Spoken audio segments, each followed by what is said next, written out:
Hi guys, what I thought I would do today is I'd take you through actually how I get a tune, and I'll work out how to put the chords, the bass, and try and get the whole tune together. So what I thought we'd do was do a tune called Paper Moon, an old tune, but it's a great old song, and I'll play it in G so you can see exactly what I'm doing round about here. This keeps moving. Anyhow, so I don't know if you know the tune Paper Moon, but there's not a lot of chords in it, and it's a really nice melody line and nice chords. But again, trying to do it with the melody, the harmony and the bass together can be a wee bit tricky, and I'll show you how I go about it. Now if I play the first few notes of the tune, I'm sure you know how it goes.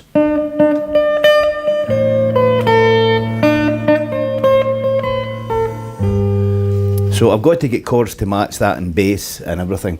So there are a lot of devices I can use. As you've seen me before, I use octaves quite a lot, which is actually cool if you're playing with a band of the three of you. But if you're on your own, you've got to go that wee bit further and try and fill it out a wee bit. So it's in G, and as I keep talking about my 1, 4, 5s, G, C and D, and the ancillary chords that come with it. The most common one being the minor second. So if we're in G, the minor second's A minor. I usually like playing minor 7ths.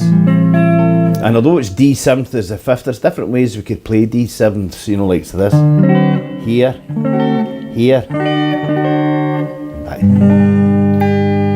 and although the first chord's G, I like playing major 7th, so I'll play G major 7th. And again, the first note went from D here, D here, so I need a chord for down here. Now, if I was just playing an accompaniment for the tune, it'd be G, G sharp diminished, A minor 7th, to D7th. So let's see what we can work on here, okay? So we've got that first D for the melody. And we need something here. Now, as we talked before, diminished chords can run. So we'll do not a chord substitution, but a variation on that diminished one here. So we're just playing it here instead, and that gives me the D melody line. So we have this. Cool.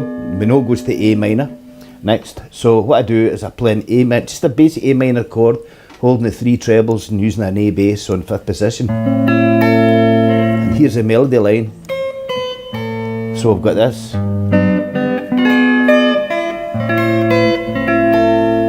Sometimes I like to play 4ths, but that's just me. If you remember 4ths, it's really when we're double stopping. So whatever you're playing in the 6th string, you're playing in the 5th string. So it doesn't always sound good, but I quite like the sound of it. But again, that's subjective, that's up to you. So where are we so far? We've got this. Right? And we know the next chord's D7th. So here's the mill.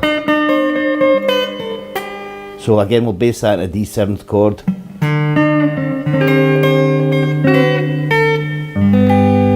Holding the D7th chord.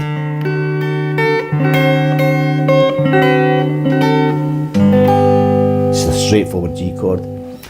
What to do, experiment with, guys, not even so much this tune, but most tunes, the melody line's never really that far away from the chord. I mean, that's how piano players manage.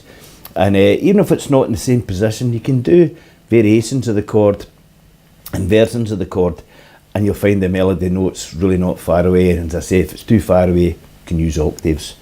So let's do the first wee part again. Okay.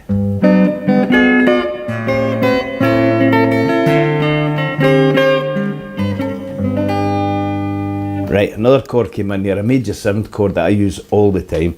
It's a wee bit tricky in a classical guitar, but it's doable. But on an electric guitar, there's slightly easier action, and again, always using 10 gauge strings, it's really easy. So G major 7th, put first finger on a G, and then a major 7th chord here, in 7th position, all the 3 trebles. I'm just barring that with my pinky. But again, these are 10s on, so it's easy to do. I'm not playing the full chord, all I'm playing is the bass and the 3 trebles. And the handy thing with that shape, it's a movable shape. So if somebody says you're in a hurry, quick play A flat major 7th, dead simple.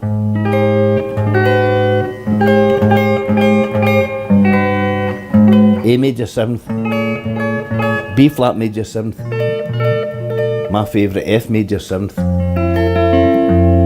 So it's a good shape to have in your repertoire.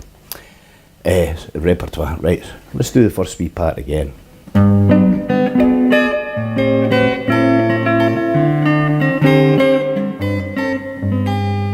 Other wee thing I did there is interval 6ths.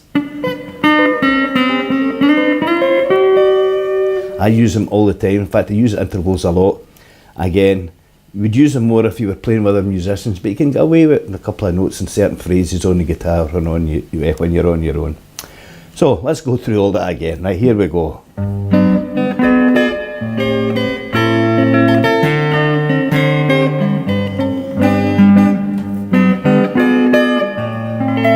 Okay, what I'm doing now here again, it's minor second, it's A minor. I've talked about this chord before, this A minor chord here.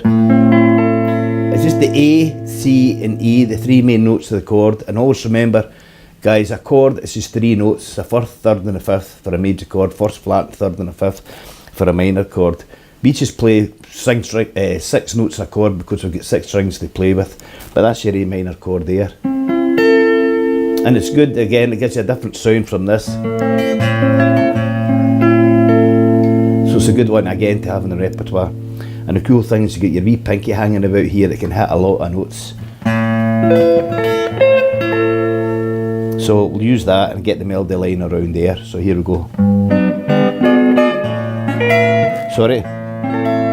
All I'm doing is playing an E, A minor chord, adding E, hitting a C here, coming down thirds, D7 chord again.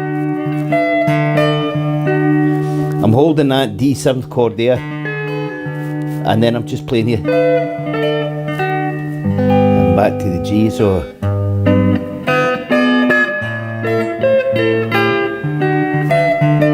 The D chord, by the way, is this one here. So that's D7th, D major 7th. So it's a good one to again get in the repertoire. And again, if that's D, that's A, B flat. So a cool shape to remember. So let's run through the whole first part of the tune again. A wee bit slower this time, I think.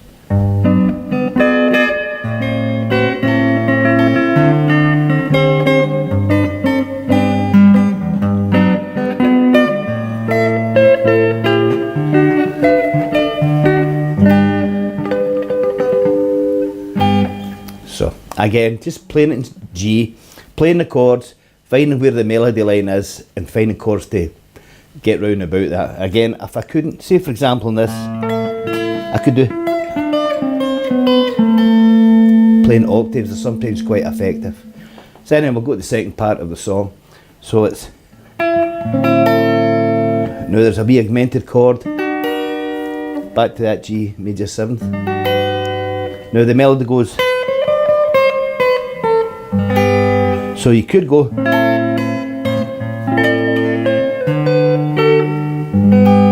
or you could do it in octaves. Then that's repeated.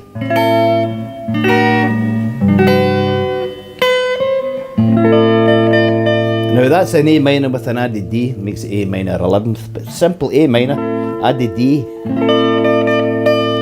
playing the D7 shape again. And back to the melody again.